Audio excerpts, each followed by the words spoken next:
Do you think of the book of Deuteronomy as just a list of ancient, outdated rules? What if I told you this entire book is actually a hidden message, pointing directly to Jesus?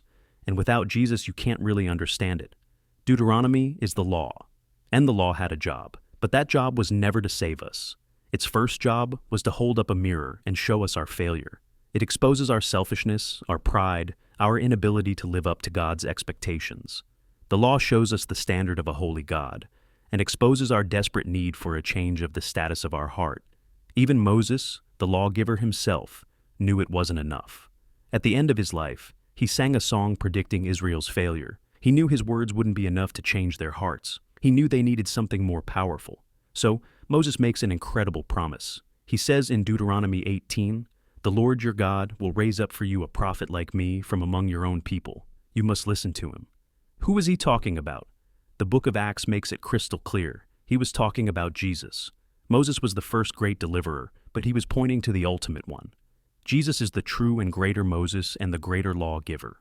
And Jesus didn't just quote Deuteronomy more than any other book. He fulfilled its deepest longing. When asked what the most important command was, he quoted Deuteronomy 6, "Love the Lord your God with all your heart." He was showing us the law's true purpose, a relationship of love. But here's the most beautiful part. The law was written on stone, powerful, but external. Moses knew that wasn't enough. In Deuteronomy 30, he prophesied that the Lord your God will circumcise your hearts, so that you may love him with all your heart. That's the gospel. We couldn't keep the law, so Jesus kept it for us. We were under the curse of the law for breaking it, so in Deuteronomy it says anyone hung on a tree is under a curse. Jesus took that curse for us on the cross. And then, as the ultimate lawgiver, he did what Moses never could. He performed heart surgery. Through his Spirit, he writes the law not on stone, but on our hearts. The rules become a desire. Duty becomes a delight. The law becomes a part of who we are.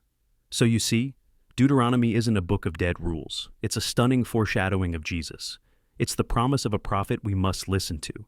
It's the diagnosis that leads us to the doctor. It's the external standard that points to the need for internal transformation only he can bring. If you've ever felt the weight of not being good enough, that's the law doing its job. It's pointing you away from yourself and to the one who was good enough for you, to the one who offers you a new heart. Let him write his love on your heart today.